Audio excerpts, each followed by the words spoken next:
Welcome to The One Thing, where each episode features our signature segment, Pandora's Box. We dive into hot topics that challenge the norm and ignite real conversation. Inspired by Greek mythology, Pandora's Box isn't just about chaos. It's about truth, transformation and hope. That's what we bring to every conversation. Have a cause or business that deserves to be seen? Want to be remembered forevermore? Be our next special guest. Contact us today at theonething@edgeradioaustralia.com. And you're listening to The One Thing on Edge Radio Australia. Thank you for joining us wherever you are in the world. Today's topic is why jailing is failing. We're going to be opening Pandora's box on this subject, which is very, very close to my heart. The system is really broken, and I can tell you that from firsthand, well, not actually firsthand experience, but the experience of somebody very close to me that has actually been part of a system.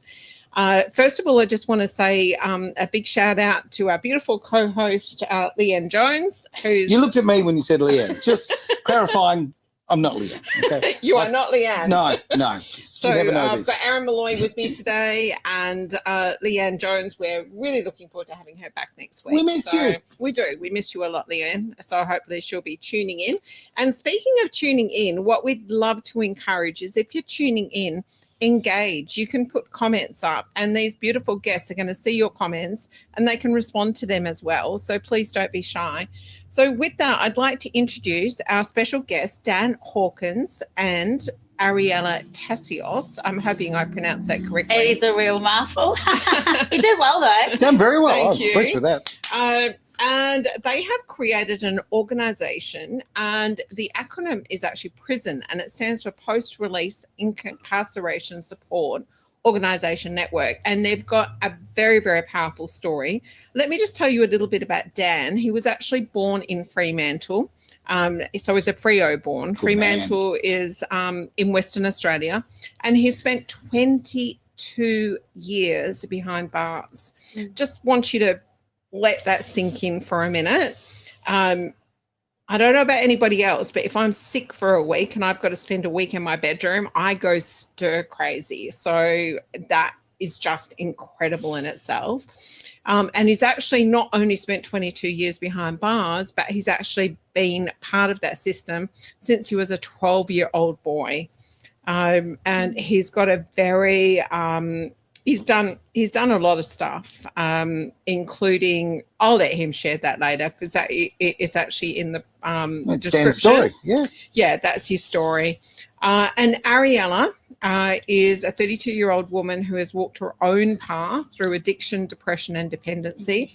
And through faith and purpose, she's found healing and now serves as Court and Prison Liaison Officer, Manager, Officer, Administrator. No. We just do the for ins and outs between the courts, the prison, the people who we're onboarding, everyone. If you're getting on the phone or if there's any admin in between, I look after that. Let's face it, Dan, she's the boss. Without her, we'd be a mess without her. She does all the stuff that we can't do. And one of the really important things that I didn't actually cover here was that they've both turned their life over to Jesus, which is a very, very big part of the story as well. So with that, I'd love to pass over to you, Aaron. I have a lot of questions. Now, honestly, first, it's just an absolute pleasure to be here with both of you. And I have a big thing about people who have turned their lives around, right? I feel so much more respect for people who have seen adversity and turned it into something positive. I think that's what we need to do in life. And I don't want to be nasty against people who have just had it easy. But I don't know, there's a lot of more credibility in the fact that, you know, if you've had tough times and you've gone, no, I want to turn this into something that I can, that I can affect other people's lives and prove that. So big points to both of you. Thank you very much for being here. Thanks for having us. Thanks, mate. yeah. I'll start with you, Dan. 22 years, mate. That's a lifetime. I don't want you to talk about things you don't want to talk about. This is your forum. This is about free speech. So feel free to say what you want and hold back what you want, right? But that's a lot of time. That's going to shape you. And before Lisa mentioned about the fact that you've been in the system, if you like, since you were 12, I'm going to gather that growing up, you really had some challenges, mate. I came from a loving family, very average childhood. I started getting into trouble by hanging out with older kids that were mischievous, that didn't really have a lot of guidance and structure in their lives. Okay. I found the lawlessness of their way of life intriguing. Yeah. And it wasn't long before I was into crime. Well, breaking into cars, breaking into houses, stealing anything that we thought we could sell. And when you're 12, 13, 14 years old and you've got hundreds, sometimes thousands of dollars. Oh, I can't imagine what that would you're be not like. going to stop, are you? No. Did you have any strong role models in your life? A number of very strong role models. My father was a captain of a football team, and we spent a lot of our time growing up out at this football ground. And so I had a lot of very strong men as role models. Some of them are villains and old school gangsters and Vietnam veterans and whatever. So they were the people that I looked up to as a child. Okay. I mean, that's interesting because, role models, we use the term and we all often sort of think about that as a positive role model. Some role models ain't that positive, right? Let's be honest. They might take you down a path and, that isn't positive, right? Isn't a good one. So for yourself, when you're surrounded by that, and you hear this a lot about people who have fallen into a life of crime, when you're surrounded by people who are, they've got respect, they've got street cred, they've got cash, right? Therefore, they've got control when they've got cash. Was that alluring to you? From 12, mate, that's very young. Yeah. The cash was a big part of it, but it wasn't the driving force. And at that age, I hadn't developed a drug habit either. Okay. There were times when I would already have money on me and see a job that could be done, and I'd go and do that, not out of necessity or need, just because it was there and it could be done. It was there. So for any parents watching, what went wrong? Like what could parents have what could people have done differently? Was it destiny that you were always going to go down that path? I don't think so. I think back in those days there wasn't a lot of support available to families with children that were taking the path that I was taking. It would have been a very frustrating time for my parents. But had the guidance been available then, who knows what path I might have taken. And what drugs did you start with? I was smoking weed from a very young age. So one of my friends' mothers used to sell weed in the neighbourhood. We used to gather at a tree before school, and some people would go there to smoke cigarettes, and then all of a sudden this kid's bought weed. So then we started smoking weed. So at the age of 12, maybe 13, I think I may have been, but I was at his mum's place to score some weed. I had a pocket full of money because I'd been up to no good. Right. And a man, I was 12, 13, I was still very much a boy, but a man left when I was leaving, and he basically enticed me to try some of these. Have you tried speed? As a little kid, I puffed out my chest. Of course I'll try it. Of course I have. Yeah. So it was mixed up, and he's put a needle in my arm. I've had a shot in the car with him there and then. At 12, mate? Yeah, but he saw me as a cash cow. I then bought all the gear that he had on. I didn't know what it was worth. I was like, of course I know. I'm pretending that, of course, I know what I'm doing. But he pretty much ended up with my money that day. Do you have siblings? I've got an older sister, yes, 8 months older. So, so this guy, drug dealer, right, he's looking at you and he just sees a customer, right? Yeah, funny thing is that many years later, I ran into him in prison. Right. And surprise. Yeah. Well, at that stage, I'd become a father. I started to turn my life around. I was in prison for something that had happened years before, but DNA caught up with me. Okay. But I've seen this bloke in jail, and I went up to him and I said, how old are you, mate? And he said, that's a strange way to start a conversation. I just said, answer the fucking question. Yeah. And he's told me his age. Turned out he was only 5 years older than me, so he was only 17 himself at the time. So I said, it's your lucky day. And I walked away. And he's going, whoa, what was that all about? I said, you introduced me to drugs when I was 12 years old. And he apologised. He broke down. He was so sorry.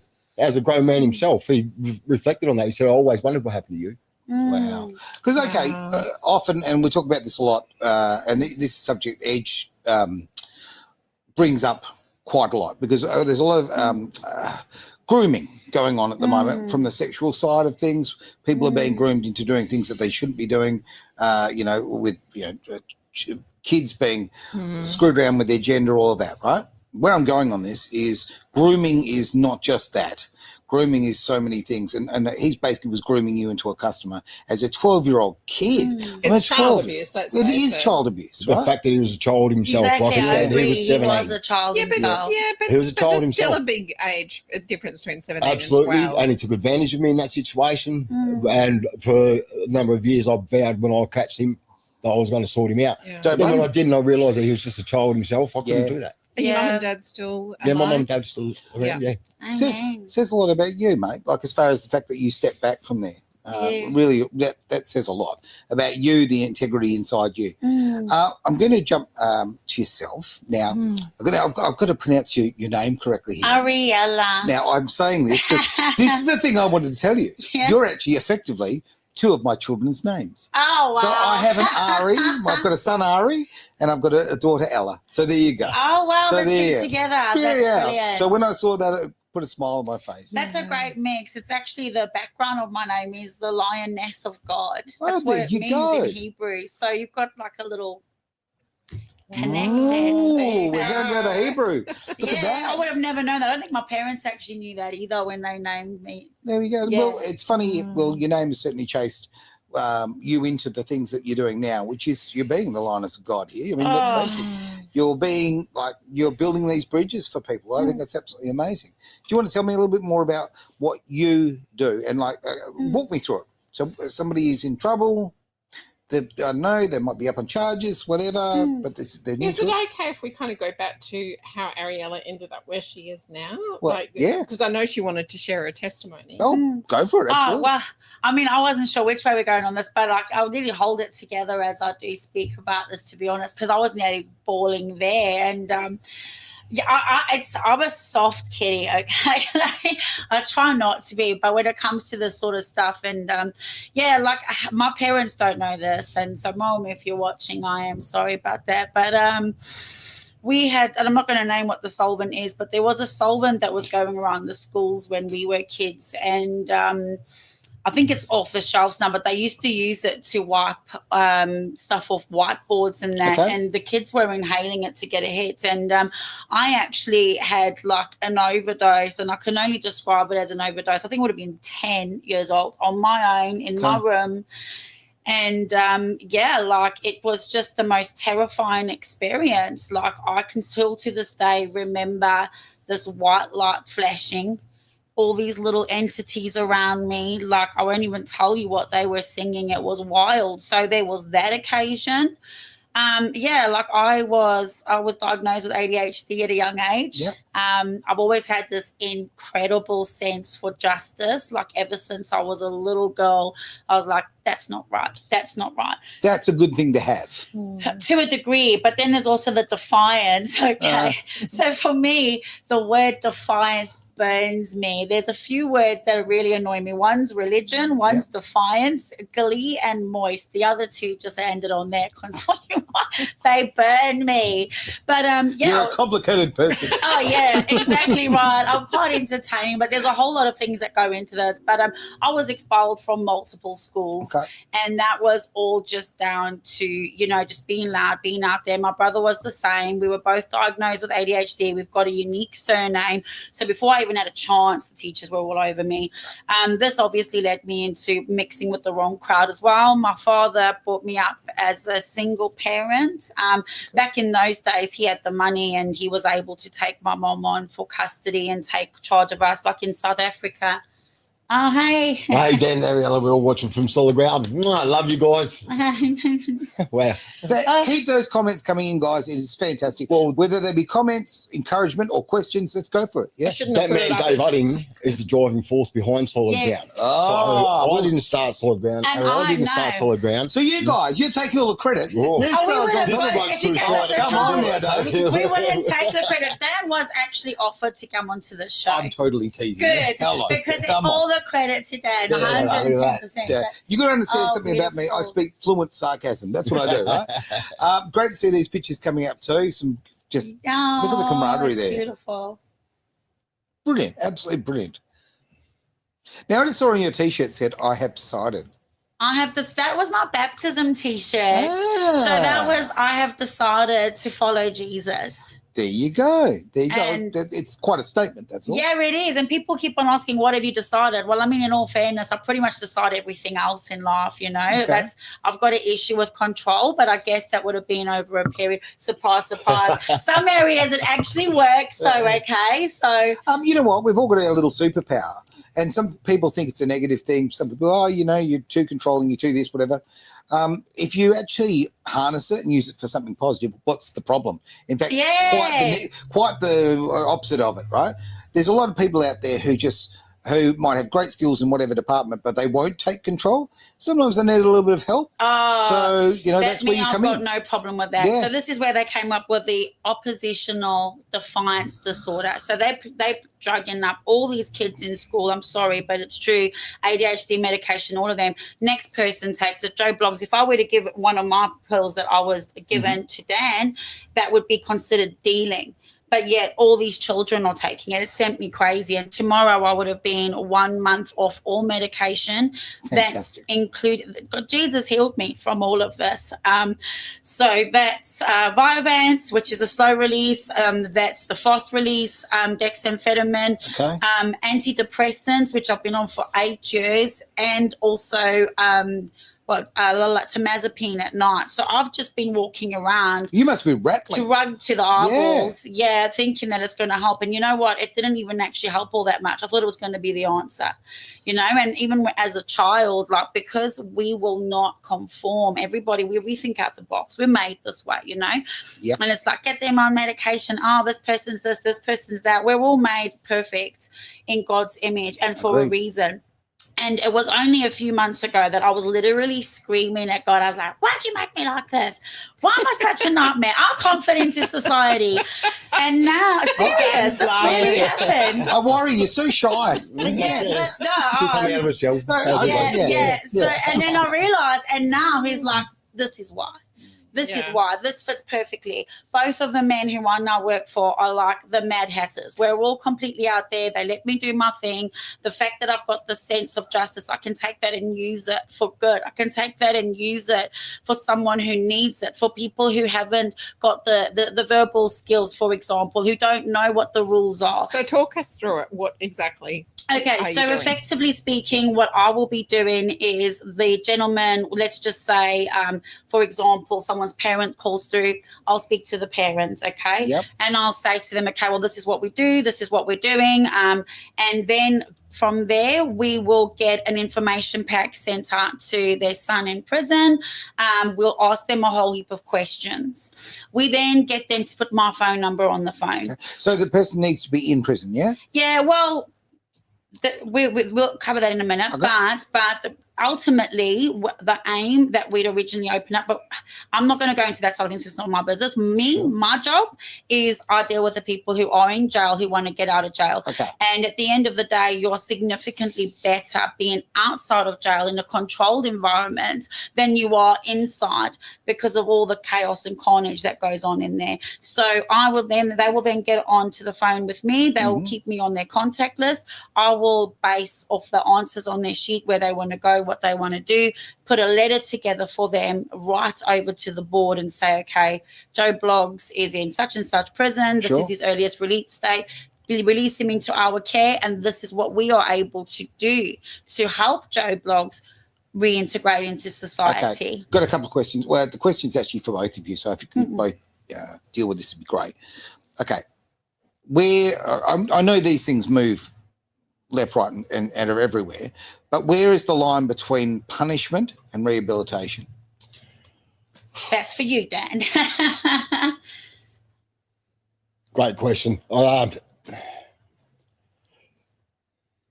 to a certain point, the punishment is effective, but then past that point, it's just punishment.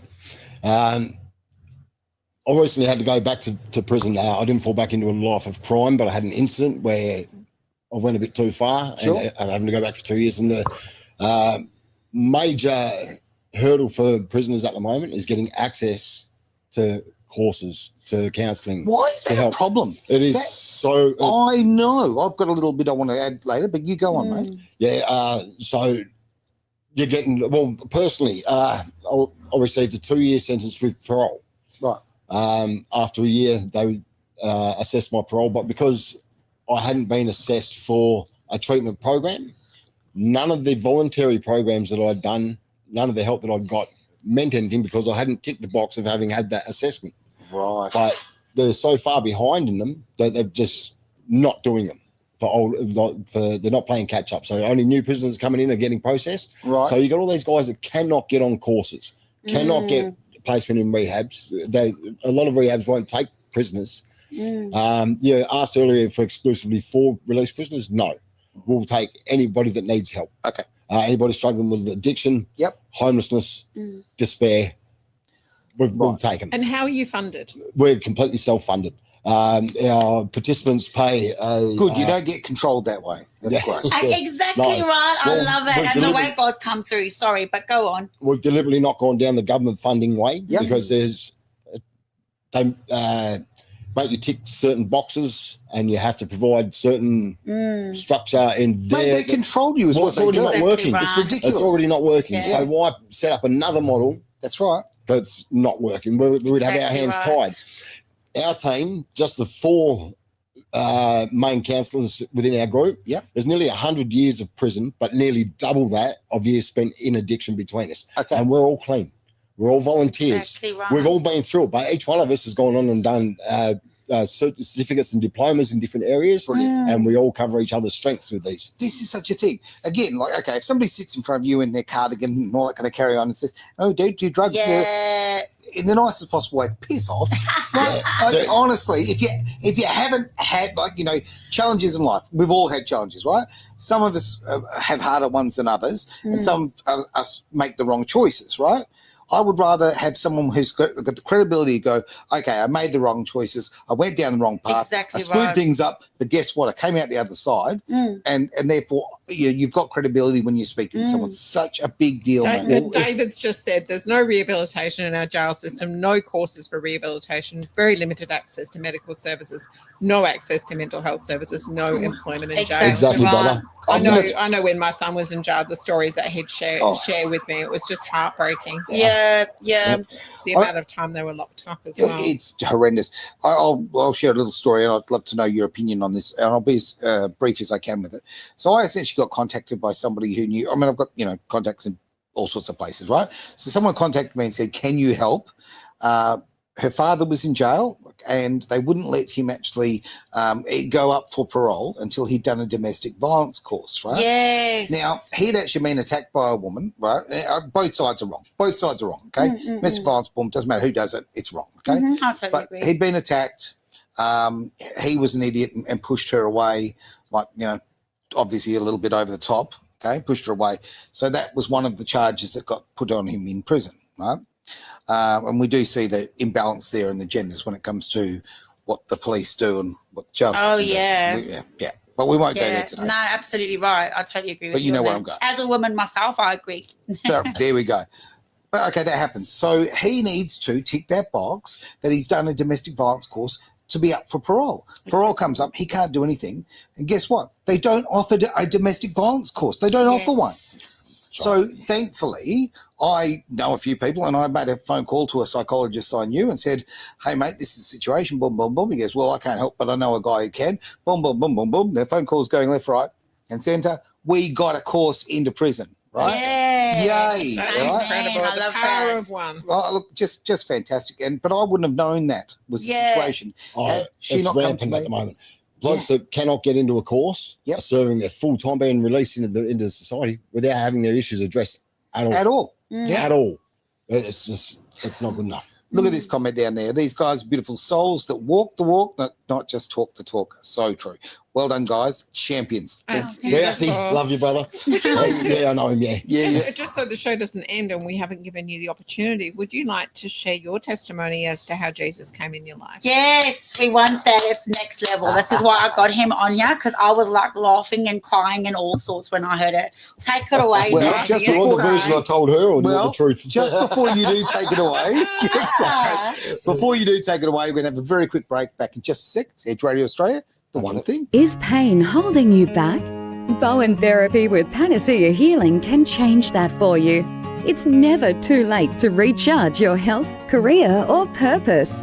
You have the power within yourself to change what no longer serves you, taking your life and health to another level. panaceahealing.com.au. You can do anything. Important. Edge Radio Australia, Edge, really, you've just got me there in the background. Okay, lived experience is so important, mate. I'm so glad that you said that. Just as we're coming back. All right, let's throw the camera to you, mate. Let's do it. I've been on countless courses over the years through the prison, and the one consistent thing that comes up in every single course in the infancy. Yep. People question the person delivering its credentials. Like, what do you know? Yep. What have you done to it? Like, how can you relate? And Exactly I can tell you at that moment, if they don't have a suitable story, boys switch off. Yep. Oh, yeah. They don't want to know. Of course it is. But we've all Exactly lived right. it. That's a big difference. So we can relate to not just where you've been, how you got to where you are, but what you're going through in that moment, because we've lived it. Yeah. Yeah, you just don't get it. The courses, and bless them, anyone that gets into trying to help, you've got to praise that heart. Damn So straight. without that lived experience, you're going to lose your audience. Exactly. When we were in juvie, they used to be motivational speakers all the time. We never listened to them. But one time they brought in this bloke who was ex-SAS, Yeah. and he had us glued to him. Like, we were hanging off every He word. walks the walk. Yeah, he walked the walk. He didn't just walk in, he swaggered in. Yeah. And we're like, who's this bloke? And then he started giving us a positive message. And we're like, from a tough guy. You know, and as a young bloke, that's how that means. Speaking of tough guy, I've only met you for the first time today. You just seem like such a demure, gentle soul. Like, What I you prayed for say? peace, and God gave me situations where I had to learn to be patient. yeah, let's get back to that testimony. Right. Okay. Yes. So as a young child, I'd often, my nana and granddad met in church when they were very young and married and were together for many, many years. And I'd often go to church with them on a Sunday morning. A lot of it would go over my head, but I loved going with them. But then my other cousins would sort of ridicule what was going on. So it made me pull back a bit and kind of reluctant to go. And then over the years, I mean, who hasn't been in a situation where they've gone, oh, please, God, get me out of this situation. I won't do it again. Yes. I must have done that. Oh, yeah. I make all sorts of deals when I'm screwing Well, up. it wasn't until I was as fair income that he took me seriously. Okay. But okay, so in May 1999, I was involved in a fight in prison where I was stabbed 7 times with a boning knife. Damn. Every one of my organs except my heart was hit. In the ambulance on the way there, I was conscious. They were trying to get me to tell them who did it, and I refused to tell them who did it, and I was swearing at them in the back of the ambulance. But the ambulance was pulled up at the hospital, and I remember hearing the motor stop, the siren stop, and the door open. And it turns out I said it out loud, but I didn't know this until I came out of my coma. But I said, if I die before I wake, I pray the Lord my soul to take. Then I don't remember anything. Wow. I woke up from my coma 5 days later, and the first conscious memory that I can remember having was that, who are you praying to? Like, you believe in God? I believe in God. Otherwise, who was I just talking to? Yeah. That's when it actually occurred to me that I believe in him. So I didn't have a relationship with him yet. I didn't know where to find him. I looked at religion. You had said about religion being a swear word. Yeah. And I just couldn't find anything that was fathomable. I get So that. I started just having a personal relationship with God. Okay. And then I got married, and it ended badly. I was in pieces. I was suicidal, and my sister found me on the floor in tears, not just a mess. Bit of a mess. Couldn't form a words. You know? Marriage did that to me as well, mate. Yeah. So you've got to marry the right person, right? Yes, Because if that's you don't want it to end like that. No way. True. But, I found myself where I'd actually planned my suicide to look like an accident. So I bought a big surfboard and made a point of telling everyone how I was getting into surf, and I was really enjoying it. I hated it. Oh, wow. But the plan was to swim out with some weights, just tied on ropes on the board, paddle out, slip over, the body and the board would wash up. He went doing something he loved. So, but the thing is, the night before I was intending to do it, I decided to go and steal an ATM. So I attempted to steal 4 ATMs in 5 hours one night. You're not an underachiever, I'll give you that. Well, I didn't get any of them. But God didn't want me to get into it. You're stealing, Well, is this a tutorial? No, it's definitely not a tutorial. But I got arrested that night. Like I said, had I pulled that job off, the plan was to go and see my father first thing in the morning, make the money known to him, so I'm going surfing, and that was it. I was checking out. Okay. So that's why God went, no. Because 4 times in one night, everything that could go wrong went wrong. Right. I'm sorry, but you did forget to touch on what happened while you were in the hospital, the surgery, your medical report, please. Right now, okay, sir. so in the medical report, so it turned out that I wouldn't stop bleeding. They'd exhausted all the platelets that they could use on me in surgery. And this is with speaking with the professor who led the surgical team at the time after I come out of my coma. And he said, you just wouldn't stop bleeding. We're about to stop, and then you just stop bleeding, just miraculously. Wow. His word, stop bleeding. And then in the actual medical report, because I went through a lawsuit later on down the track, so we had the medical report, and the word miraculous recovery was in bold, uppercase. There you go. And that's from a doctor. They're saying, look, and that's where they said, any one of my wounds have killed people. Didn't kill me. I'm here for a reason. Said it hit every major organ. Every major organ, including a major artery. So I've got your heart here. It's coming this side, got the lung. Through the back, missed my spine, missed my heart, got my other lung. Got my liver, spleen, have my guts hanging out here. But then because I was sitting down when the attack started, as I stood up, he still crashed over. So I got a large cut right down the major artery, down the back of my leg. And he's got me 2 more times in the legs before I started swinging on my knees. Just the pain alone, mate. You kind of switch off. Well, adrenaline yeah, kicks in. you don't feel that. I knew that I'd been stabbed. I actually stopped to look for the knife because he scurried back out the door once I started fighting back. And because I was sitting there rolling a cigarette at the time, I've seen my cigarettes on the floor, bent down to pick them up. And that's when my guts come out. Mate, I've told you, smoking's dangerous, okay? Come on. I'd like to just show a few more comments and then just really get into some of the questions about why jailing is failing. So I don't know whether you know, this person has put huge % of prisoners have mental health issues. Why not have rehab prisons instead of the revolving door of prison? My grandson passes in January of overdose and was in the jail system. So sorry. I'm so sorry for your loss. Really sorry to A hear. very sad and lonely way. Because this is the thing, people are using drugs because they want to escape, right? Yeah. 100%. And if you don't start addressing the underlying issues, like this person just put mental health issues. Yep. So... See, I was naive. Like when people said, "Oh, you know, they've got drugs in jail." I'm like, no, they don't. It's even worse in jail. Yeah. I know people that come to jail that didn't take drugs. And They're left for the habit because that's how they survived their jail. Exactly right. Yeah. It's become people are looking for that escape. Yeah. And especially in jail.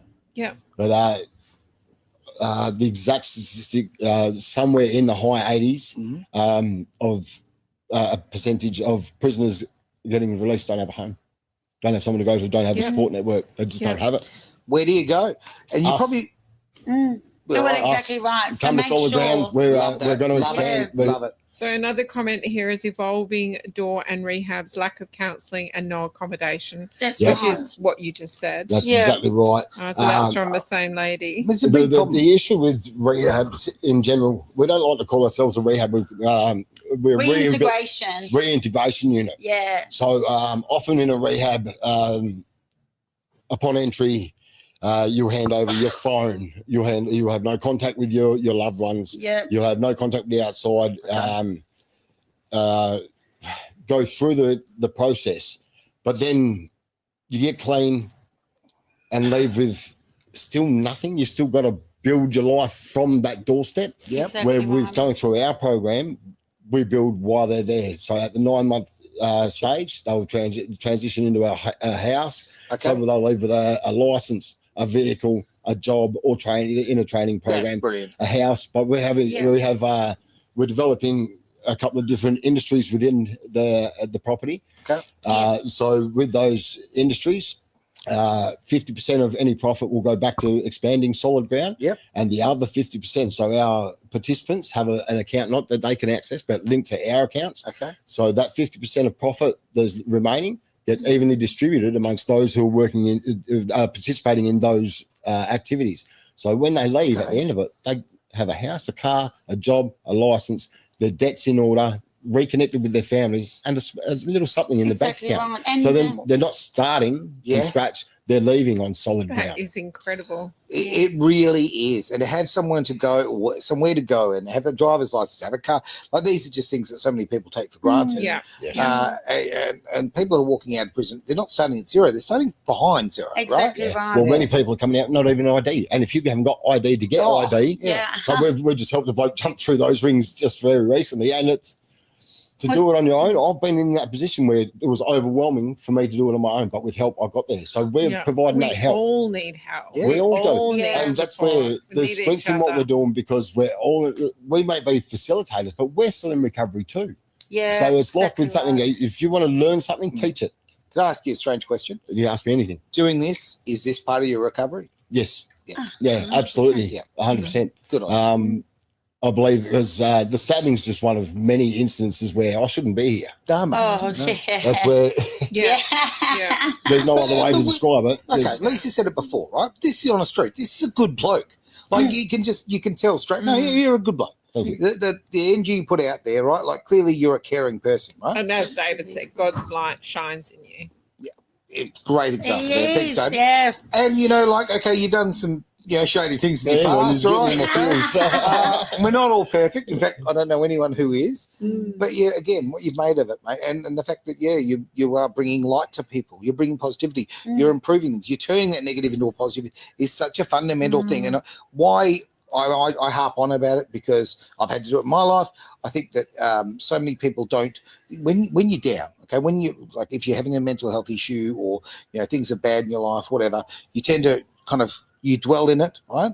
And you don't look for a way of going, okay, how do I spin this? I How call do it the flip victim this? mentality. Yep. Yeah. Because if you've got reason to be, this went wrong in my life and this isn't going right in my life, so I've got the right to sit in misery. You're poisoning yourself. You are. Yeah. Only yourself. Yeah. But by addressing underlying issues and empowering people to no longer feel like a victim. No one wants to be a victim. No one wants to be a victim. Well, But actually, once you flip that switch and you become empowered and you take control of your own life and you start to achieve the things that you want to achieve, that's where we want to help people. And I think, to be honest, just as we're talking now, so I actually do volunteering with the Prison Fellowship. That's actually how I come across these guys. Yep. An absolute blessing.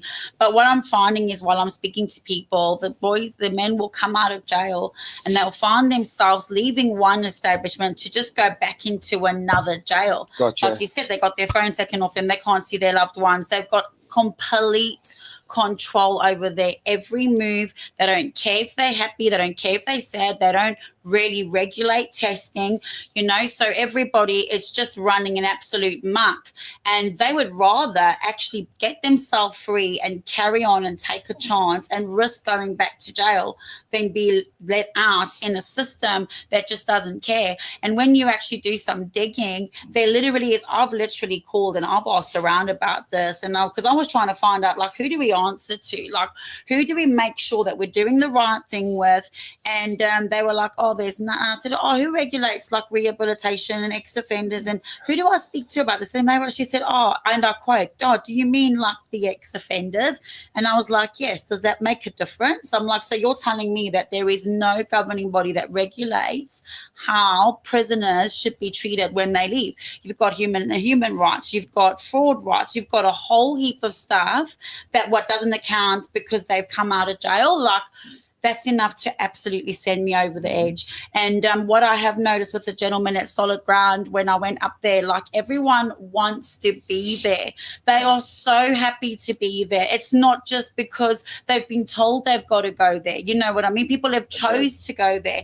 I only recently had someone on my doorstep late at night, ambulance dropped them off, all sorts of malarkey. He's gone there now, and he's so happy to be there. His people are calling him. They are choosing to be in this space because it's community, and you know, people can go and do volunteering and they can see their family, they can speak to their family, like, because these gentlemen have been in jail themselves. They know what it feels like when they come out. So the care, it's about the heart first. We're not here to try and ask people for money or try and make something.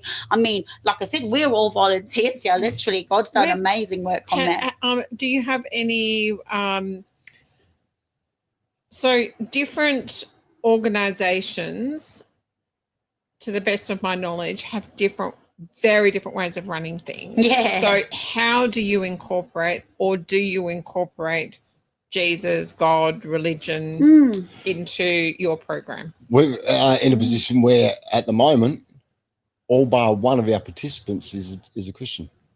That's not a prerequisite. We welcome anyone. We don't force religion on anybody. We say we have a grace at lunch and we have a grace at dinner where we all sit down together. But beyond that, it's nice to break bread, right? That's right. A word used before, which we need to I don't know, like we need this big sign in the sky, community. People need to in the village. Boom. You've got to fit into a community. And when I say fit in, there's a community be for everybody. welcomed into the community. That's more accurate, and everyone's got a space there, you know what I mean? And that is the main purpose behind it, from what I'm seeing and gathering. And anyway. It's a community. We use the word village up there. Okay. I spent some time in South Sudan and spent some time in the villages. And experiencing what village life really means, that everyone looks out for anyone. You can eat out of any pot. You can sleep on any spot. You don't have to worry about where your kids are. Somebody's looking out for them. They're looking out for each other.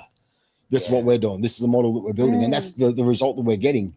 That's so good. It's a village. We've all got different strengths. This is heartbreaking what David's just written. Over 80% of those living prison are homeless. 82% of those in jail can't read or write. What? To an 11-year-old's level. They're facts. That's their facts. That's their statistics. That's government facts and statistics. But look at that. More than 80% are leaving without somewhere to go. Yep, they've got nothing. What's the first thing they're going to do? So you'd want to go back, wouldn't you? It's stability for some people. It's easy. Yeah. You know what? I've recently watched a video.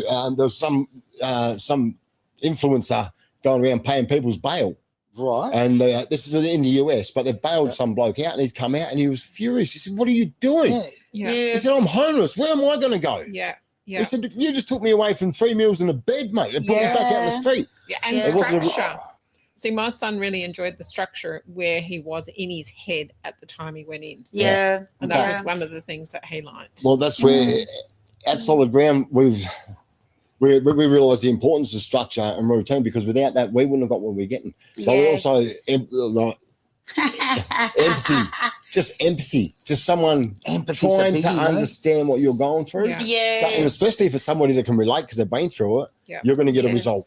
You're going to get that bloke's willing to sit down and talk with you. And we have some heart-to-hearts. And I mean, I can imagine. Some amazing conversations come out, some really strong revelations come out. And then you ask about whether Jesus is at work there. You want to hear some of the things that are the feedback that we're getting. This is affecting people's hearts. That's so beautiful. Jesus is at work. Without a doubt. Without a doubt. It's great to hear. If I could just give you a little bit of background on how I even came to be a part of Solid Ground. So I mentioned earlier that I've recently been away for a couple of years. Throughout that time, I started to develop what I would call a business plan on a model extremely similar to this. I'd never met Dave before now. So up until now, Dave and I have always been in the same prisons. Know the same people. Oh, really? Well, there at the same time. Wow. We've never encountered each other before. This is where I know Jesus is at work, because the one we were talking about this just before, and I don't want to take this off subject either, but I was speaking with one of the chaplains in there about what I wanted to do. And he's gone, "You've got to meet a bloke." And I didn't know that. He's going to Dave and going, "You got to meet a bloke." So we got out, and I actually met Ariella. I went to a prison fellowship service. Ariella was there, and she said, "Oh, what's your story?" I said, "I'm hoping to start up this rehab." I was trying to get him to come in as a participant, and it turns out that he was actually there looking for David. And I was like, "Oh, I can introduce you." So Dave spent the last 2.5 years, closer to 3, doing the work, making the calls, going to the meetings, giving his testimony, approaching people. And I've sort of slid in. Oh, right, there you go. Without him, but I believe God was showing me what I needed to do to understand what he's had to do to get to the point it is, to understand the model that he was trying to run. So we're on the same page up there. And that's the main thing. Thank you, David, quite frankly. Honestly. Yep, I've never met you, but I'll tell you right now. What about thank you, God? Thank you. Yeah. Yes, Go straight to the big guy. Okay, right, there we We're just go. the puppets. We are just the puppets. I went straight to middle management there. Okay. Dave should be here.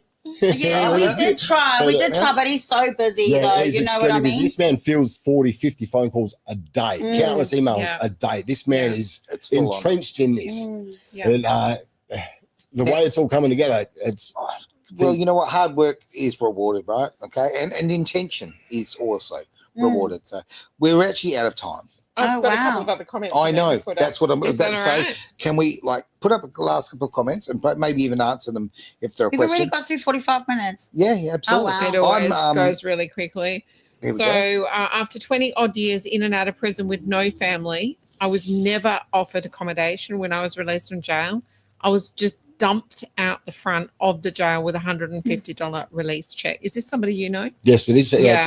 And you've taken him in? Sorry, no, he's in another state. So this is one of the fellas that we actually went through juvie, jail. He's turned his life around separately. Good on you, mate. This is quite a heck of a man. Actually, he's really turned things around. That's great to hear. So this was a word that I only learned today, recidivism. Yeah, which means repeat offences. Rate is largely driven because of the homelessness rate. Where do they think people will go when they get released? To where they know, to their old drug-using friends, and a cycle. Now, the thing is somebody coming out with nothing, nowhere to go. They're going to seek what they know, and they're going to look for people that are okay with them being less than their best self. Okay, exactly so when you find what I say, misery loves company. Yeah, loves company. So you'll find that people will go back to that. There's level of comfort in just that despair.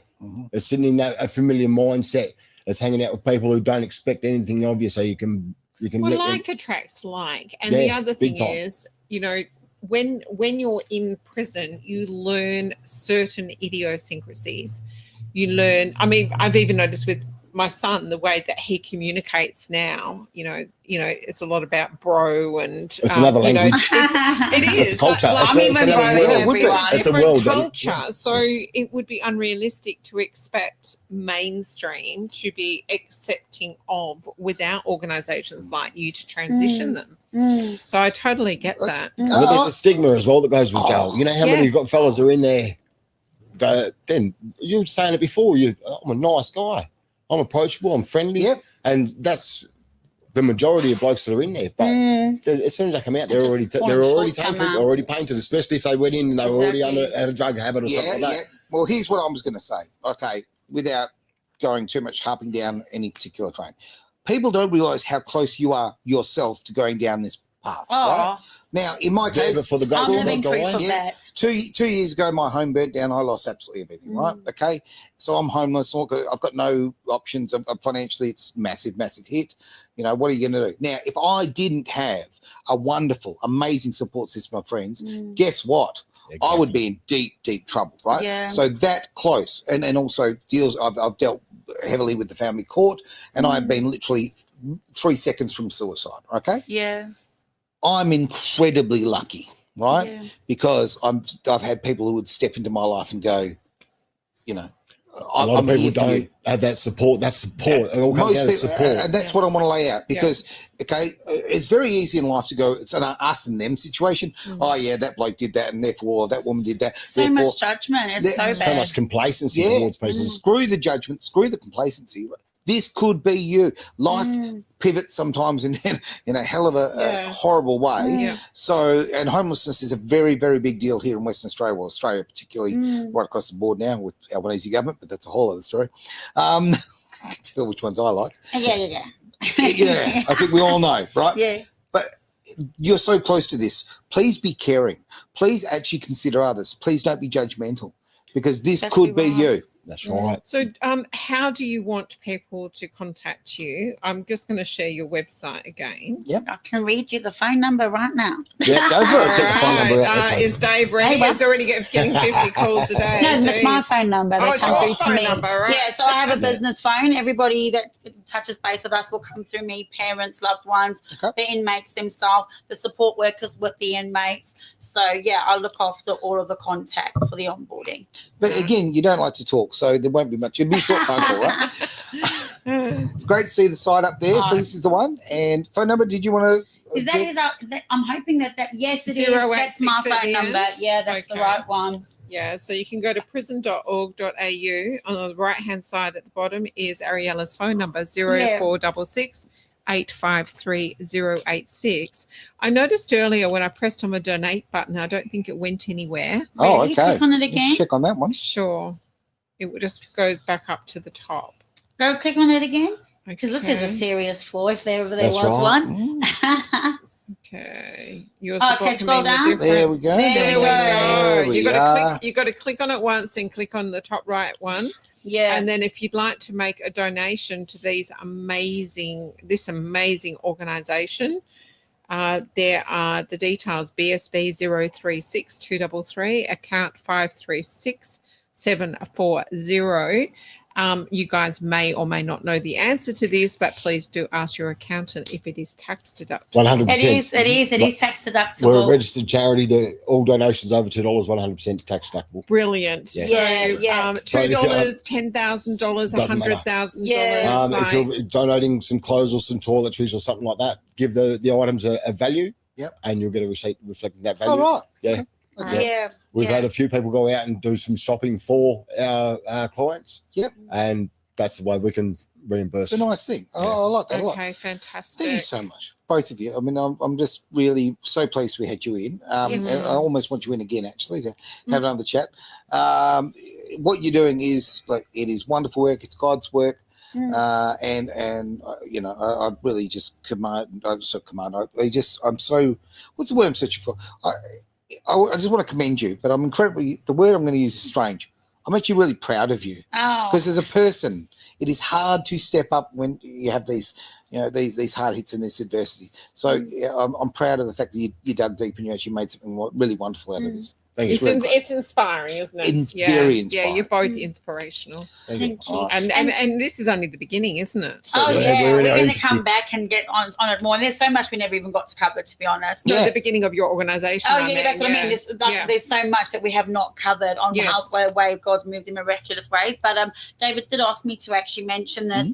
When you look on our webpage, it says St. Rob's. So we are actually a St. Rob's charity. Okay. We are a project of St. Rob's. St. Rob's is the reason why we are here. Wow. Who works alongside David, who's also looked after a similar industry. And the land was donated to us from St. Rob's as well. So good on you. I think it's there is a lot in the background that we don't know about, but it's worth absolutely giving the credit. I'd definitely like to give a shout out to Paul Hawkins. He's the founder of St. Rob. Yep. And tell him what his job used to be.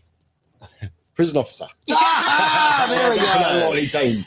So we've got ex-prisoners have teamed up with an ex-prison officer to form solid ground. And I like work with just in the justice system as well as an officer too. And I was like, nah, I'm out of here because I could not stand the injustice. It's literally like they train people to have no emotion. And if you don't fit into that box, you're out. I'm not going to say who or what, but just putting it out there. Excellent. Thanks, guys, so much. Thank you for being part of the one thing. Thank you for the opportunity, guys. We Thanks for appreciate it. having us. Absolute pleasure. I think we're going to do another episode. I think we're going to need one. I get the feeling we're getting called back. Damn straight. Thanks for being part of Edge Radio Australia. Of course, it's the one thing. Ever felt lost online finding the right businesses? Absolutely, like a needle in a haystack. Introducing the Worldwide Awake Business Directory. Tell me more. It's your hub for businesses sharing your values. Discover eco-friendly products, socially responsible services, and more. Count me in. I'll check it out straight away. Find businesses aligned with your values on the Worldwide Awake Business Directory. Start making a difference with every purchase.